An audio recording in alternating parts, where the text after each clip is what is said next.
त्या आजूबाजूला जे काही बिहार प्रकार जे सुरू आहेत ना, आमच्या इथे संतांना आणि आमच्या वारकरी समाजाला जे काही इकडे त्यांच्या विरुद्ध जे काही षडयंत्र सुरू आहे, कोणाला वाटतं की इथे हिरवं वादळ आणतील, हिरवे चादर टाकतील, त्यांना हे कळत नाही की कधी आमचा बुलडोजर, देवा भाऊचा बुलडोजर इथे येईल आणि तुमचे एक एक सगळे खळगे आम्ही इथून काढून टाकू, हे त्यांनाही कधी कळणार नाही, त्यांनाही कधी कळणार नाही.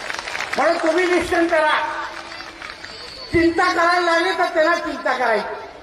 ऐकत असतील कुठेतरी मागं बसून, मला माहिती आहे लपून ऐकतात माझी बाबा.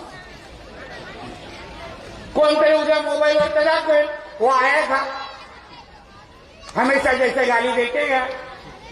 पण यावेळी तरी सांगतोय, जे जे ऐकत असतील, कुठेही बसून कुठल्याही बिळात बसून ते हिरवे साप ऐकत असतील, आमच्या कुठल्याही वारकरी समाजाच्या लोकांकडे कोणीही अगर चुकीच्या पद्धतीने कारवाई करायचा प्रयत्न केला, उगाचच्या तक्रारी करायला प्रयत्न केला, तर आम्ही मंत्रालयामध्ये बसलोय, ह्यांना काही होणार नाही. ह्यांच्या अंगावर जाणं, त्याच्या अगोदर नितेश राणे आणि देवेंद्र फडणवीस तिथे बसले, पण तुम्ही बिलकुल त्याची चिंता करू नका.